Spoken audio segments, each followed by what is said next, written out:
Hey guys, young Psychonaut here, back at it again with another video. Thank you guys so much for the recent support, and especially a big thanks to my members, Owen Collins and I boof Salvia the moment I wake up. Thank you guys for supporting the channel. Today we're going to talk about the drugs that I will never ever try even once. I mean, some of them on this list have a little maybe behind them because there would be very, very extraordinary situations where I would try them maybe. But let's say just like generally when my life would be going the way it's going now, I'm not going to ever put these drugs in my system. And I also want to be clear about something in general is that I can only talk from my experience. Obviously, I have read a lot of literature about drugs. I've watched a lot of interviews with people that know a lot about drugs, like, for example, Hamilton. But obviously, I'm no god. I don't know it all. I don't know every little thing about every little drug. And obviously, you should not take my advice only when you're taking drugs. This is very important, guys. I mean, if you're going to take a random guy's advice on the internet about putting a potentially dangerous substance in your system, that already speaks to kind of like how not smart you're going on about this. Like, obviously, if you're inspired by my videos to try a psychedelic of some sort, I mean, that's very cool, but you should do your own research. Look at the dosages, look at the side effects, look at the interactions. Search as much as you can on Psychonaut Wiki, the drug classroom if it's still up. PubMed is a perfect source if you want to know more about some more established drugs. So yeah, guys, really do your own research, and yeah, don't listen to me only if you're taking drugs. That's really dumb. Like, you should never take the one source on its merit, like especially for something this potentially dangerous. So definitely do not do drugs just because I told you it was fun. Please don't do that. I just want to be clear on that. So yeah, let's get into the list. So I will just start at the top of my list, which I've wrote down here.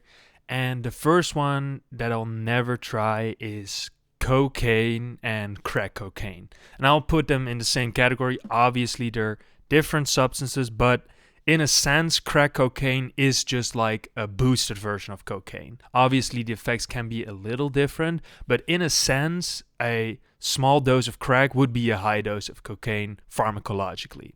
Because all it does is activate dopamine receptors and maybe some norepinephrine receptors or something, but there's like nothing really interesting going on pharmacologically. And that's also one of the reasons I am now never going to try cocaine or crack, is the fact that I just don't like uppers. Okay, that's one. Two, I don't like dopamine drugs. I mean, if a drug also stimulates dopamine, like acid, LSD, or MDMA, I can get on board of it more, but there has to be some other receptor, like serotonin, NMDA, opioid, whatever. There has to be some other activation for me to find the drug interesting. Also, cocaine has so many side effects. It's so dangerous for the body. I mean, most of the drugs on this list are just physically very bad for you. Very high neurotoxicity, vasoconstriction, which is very bad for your cardiac system, heart palpitations, heart attacks.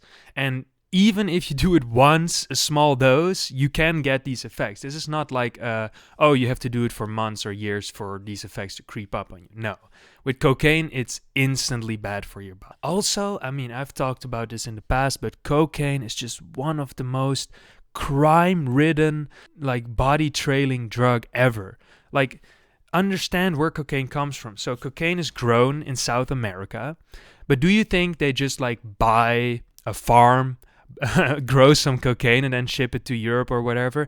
No, obviously not. First, they take the land from normal farmers or normal people. They obviously kill them because they just have to go away from there. Then the cocaine is grown there. A lot of activists in those countries, a lot of people that are involved with government are killed every year because of the cocaine trade. Then 15-year-old boys are recruited to take the cocaine and transport it through the jungle to one of the ports. There, another criminal organization will take the cocaine to whatever other country. And then, for example, here in the Netherlands, we have the biggest seaport of Europe, Rotterdam, where a lot of cocaine is shipped. And then here in the Netherlands, again, 14-year-old boys, I'm not exaggerating, they're 14 because they can't be trialed like an adult. 14-year-old boys are again recruited by criminals to get the cocaine out of the containers. And as of now, there is no like very big penalty on that. And especially if you're under 18, you can't be like put into jail. So there's just like a ladder of crime leading up to any kind of cocaine use. And also in Europe, in the Netherlands, in the United States, I don't care who you are. If you're Pablo Escobar or fucking I don't know who, you cannot get cocaine pure. It is not pure. Period. Like they have tested thousands of cocaine samples, for example, here in the Netherlands, in Germany, whatever. None of them were pure. The maximum purity for cocaine in Europe is, I think, 70%, 80% maybe if you have really, really good shit. So you're always putting in some random foreign substance into your body. And this could be harmless, like, I don't know, some protein powder or whatever, creatine maybe. But this could also be like a dewormer agent or whatever kind of chemical they put into cocaine. So, yeah, fuck that shit. And I mean, crack, it's kind of the same. It's all the same things, but it's even worse. It's even more addicting.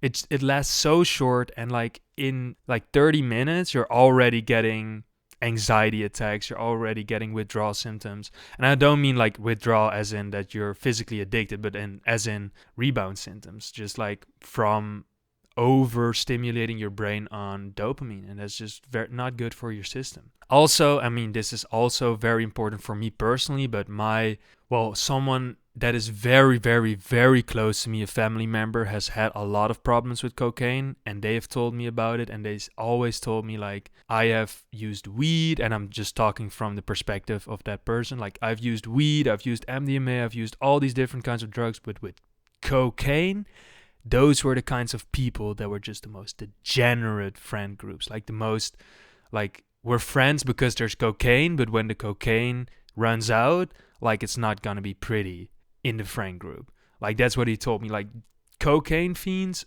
that's just a whole nother race of assholes. And I'm not saying you are an asshole if you use cocaine. I'm just saying, like, that drug just pairs so perfectly well with being a total maniac asshole to everybody around you. So that's why I will never try cocaine. And I know this is a very strong opinion, but yeah, fuck cocaine. It's just a dumb drug. I hate it. Fuck it.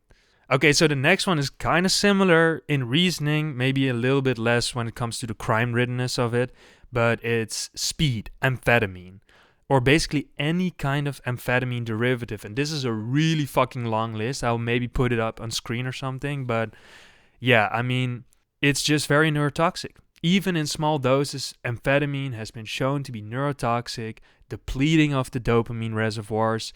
I don't like uppers in general. I don't like dopamine drugs that just stimulate dopamine because it just feels fake. I never really feel like I'm actually enjoying myself. I'm just like chemically induced to do it again. Yeah, I just don't like it. And also there's so many side effects for me when it comes to amphetamine use, any kind of amphetamine. Also like a prescription like dexamphetamine or something. Like I always get a decreased libido. I don't want to eat anymore. I can't sleep properly anymore. I have like a little bit of anxiety afterwards. I just don't understand, for me personally, why you would want to do this. I guess a lot of people are very easily tricked by their dopamine system into thinking they like drugs when they don't really. They're just like biologically primed to do it again. So the next one, actually, it is a little bit weird, but also understandable, I guess. But it's spice. And with spice, I mean synthetic cannabinoids. And again, like, I'm not trying to say every synthetic cannabinoid is bad and you should never do them. But let's say you're taking a random synthetic cannabinoid from the gas station in one of those spice packets and you're smoking it. There's like a 99% chance that you'll be fucked. A lot of synthetic cannabinoids are extremely dangerous. like extremely, extremely dangerous. And the fact that it is sold as like a weed kind of like alternative, it makes it even more dangerous, because then people think that it has like the same safety profile as weed. Whereas these compounds are really can be really strong and really life altering in a bad way. I mean, if there would be synthetic cannabinoids and they would be researched and it has been shown for 10 years plus that they do not cause any kind of like bad thing or like Parkinson's or whatever kind of shit, then I may be able to try it. But why would you if you have THC? It's such like, it's available, it's really good, it's really safe, it has been used for thousands of years by humans and nobody has ever died from a direct cannabinoid overdose. So it's like, why would you want to try to replace something that's really good and it's available? And a lot of countries are, or a lot of territories in the world are kind of legalizing it right now. So yeah, why the fuck would I want to try spice? It just seems really dumb. So yeah, spice, definitely not something I will try, except when it's like really, really safely researched. But I mean, it will probably take some time before that can happen. Okay, the next one is methamphetamine. And it kind of goes into the same morale as amphetamine, cocaine, crack, but this one has another reason why I would never do it. And it's the fact that methamphetamine increases your dopamine, or like stimulates your dopamine so much. When it comes to like dopamine, we call it dopamine units or dopamine points. Let's say eating something is about 200. Having sex is about 400 dopamine points. Cocaine is about 600 to 800 dopamine points. But methamphetamine is 1200 dopamine points plus. So if you put methamphetamine in your body, and I know a very, very small amount of users can do it once and be like, I don't really like it. Sure, but like, if you're in the 90% of people that have like a regular dopamine system, your dopamine system will basically just say to your body like, this stimulus is so good, or like it's so great that nothing ever in life will ever compare to this stimulus. It doesn't matter if you have sex with 5 people, that the 5 hottest people at the same time. It doesn't matter if you try whatever drug combination. Methamphetamine will, like nothing will ever stack up to methamphetamine, dope generic wise. And that's why it's so dangerous and so addicting and so hard for people to stay off it once they're off it. Like a lot of ex-meth users will say, if I'm in the same room with meth, I could relapse, because that's just how strong your biological wiring for dopamine is.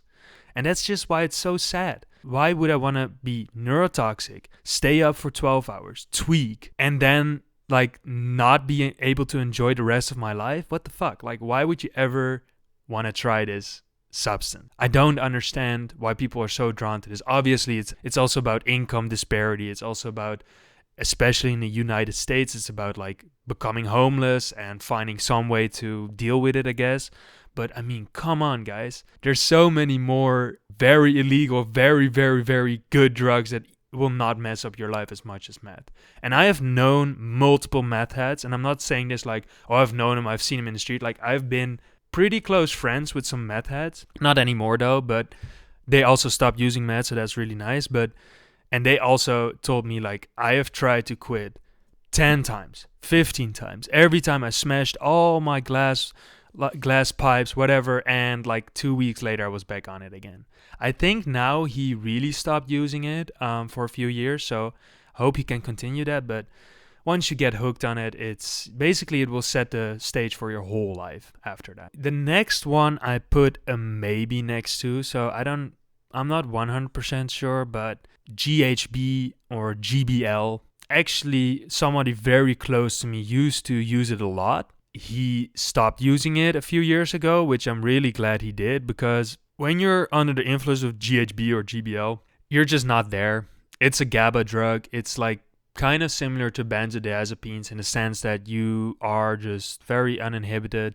You don't really care about what's going on around you. Sometimes you kind of drift off into this like hypnotic states, and I don't think I'm ever going to try any other like specific GABA drug anymore, because my extremely bad experience with benzos and alcohol, which both are the GABA drugs that kind of fucked up my life. Alcohol less, because I just didn't do it after I found out it's really shitty. But I mean, benzos really taught me that for me, the GABA receptor is like the devil receptor, it's like the evil receptor. Like, there's no other receptor in my brain that's, when activated, makes me such an asshole and just like such a little bitch. I mean, GHB, GBL, also GABA, a receptor drug. I don't really feel like that's gonna be good for me. Like, I feel like I maybe go back to my old habits and patterns of benzo use, and yeah, I don't want that. So that's why I will never try it. But like, if I had never tried benzos before, maybe I'd try it just out of curiosity. It's also really interesting that I had access to it for literally years and I never tried it. So that's also maybe a good sign that I didn't want to try it, because I mean, yeah, it can be very dangerous, especially if overdosed. Okay, so the next one will be very controversial for some of you, but it's salvia. And I'm talking about an actual salvia trip where you try to induce like an actual trip. I'm not saying like if you smoke like a very tiny bit of salvia just to have a little bit of an edge. I'm not talking about that. That I could maybe try a little bit, but from all the experience that I heard about salvia from Psych Substance, from a lot of different YouTubers, a lot of different people that tried it, they all told me it was basically negative or neutral. And the negative stories are so horrendous, with people being stuck in time loops, which feels like it takes years for them, even though it's like 10 minutes, or you're like being tortured for eternity, or like whatever. I just don't see myself doing any kind of like psychedelic that's not serotonin induced when it comes to actually tripping. Like, I'm not really interested in deliriants and things like that. I know salvia is not, I don't think it's actually a deliriant, but kind of like the same vibe to it. Like, it's just extremely unpredictable chaos. Yeah, I don't want that in my life. I've heard actually people being traumatized by salvia experience, so I don't want to do that to myself.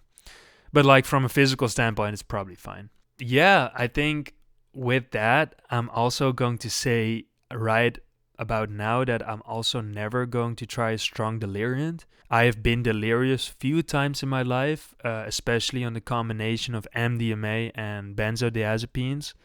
And I had true delirium, like, you don't know what is going on, you don't know what's real, you see full, like, true hallucinations. I talked about it, but like talking to the shadow people, and I hated it. Like, while I was delirious, I didn't hate it because I was delirious. But like afterwards, I was so freaked out by those experiences, and in general, just no, I'm never going to try any kind of strong deliriant. Seems like something that also could like fuck up your psyche, your mental space. So yeah, not gonna do that. And the next one will be heroin, and I'm talking about actually like getting heroin from the streets and trying it. Obviously, if a doctor will give me fentanyl or morphine or whatever, definitely will not refuse. But heroin, or like putting anything in yourself with a needle, injecting anything into yourself, seems like it's really dumb. Like, you're not a trained professional, so you are going to mess up at some point. And even trained professionals mess up at some point. So if you're not a trained professional, how fucking often do you think you're gonna mess up? And I've also known people that slam, so meth, heroin, and I gotta be honest, those people did not look good. Those people looked very much like they were on something injectable. I know that's very biased. I know that's very, maybe a little bit judgmental, but it's the fact. I think it's really hard for someone that's not a trained professional to be injecting drugs into your body and not fucking up your body.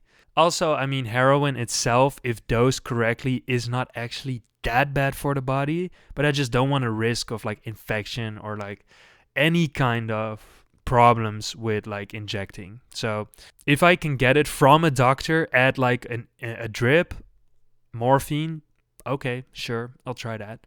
But like heroin on its own, nah, I'm good, bruh. Okay, so this one also may be a little bit controversial, but it's actually 5-MeO-DMT. So I'm not talking about DMT. Like in my video about drugs that I wanted to try at some point, I talked about DMT. And you just got to realize that 5-MeO-DMT is very different from DMT. DMT is more related structurally to psilocybin than to 5-MeO-DMT. And the experiences are totally different. Like people on DMT say they're seeing like machine elves and they get transported into this psychedelic realm of like all these different things happening and geometry and like feeling out of body and whatever. 5-MeO-DMT is totally different. It's like, basically it's just pure white. You're just like, feel like you're dying. There's no like geometry or any kind of sacred interactions. It's just like, it literally feels like as if you're dying, say people. Like it's just, you lose your body, you lose your ego, you lose everything when it comes to your senses. It's just like a pure white nothing. Sounds really shitty. It doesn't sound fun at all. A lot of people say that on 5-MeO-DMT afterwards their life has been really shaken up in a bad way. Like with DMT, people say it's actually pretty good afterwards. Like it feels like you're more connected.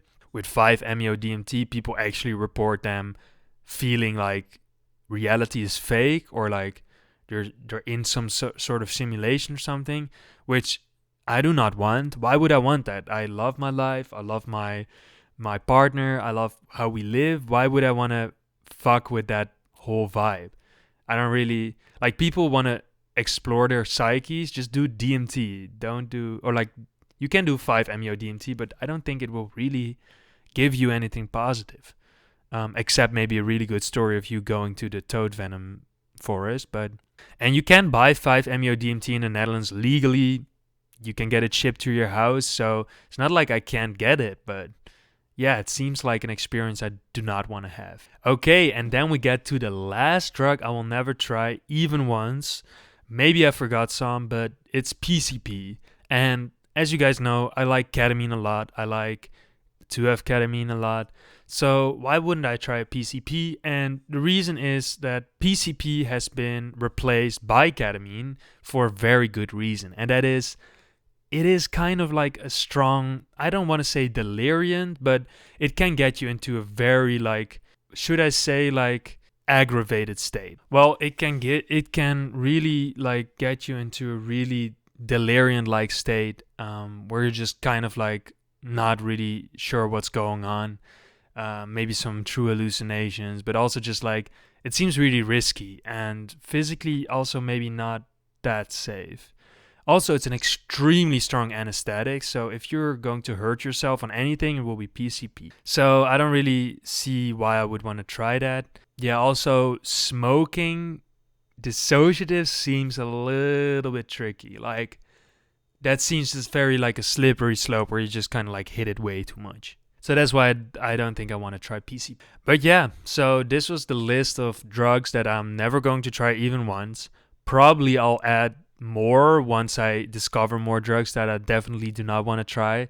I know this channel has been maybe a little bit glorifying of drugs and a little bit like, oh, this is cool or this is cool, but like there's so many drugs out there that are just, in my opinion, extremely ass. From a physical standpoint, from a mental standpoint, from a financial standpoint, very, very, very, from a social standpoint, but like so many reasons to, for example, not do cocaine.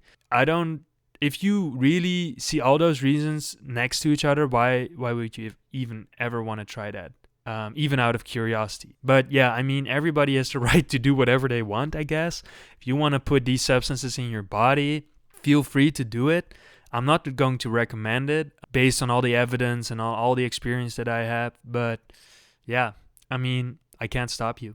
But yeah, anyways, thank you guys so much for watching. I really hoped you learned something in this video. I really hope you're probably never going to try these things, or like a lot of these things maybe off your radar right now. So yeah, thank you guys for watching, and I'll see you guys in the next one.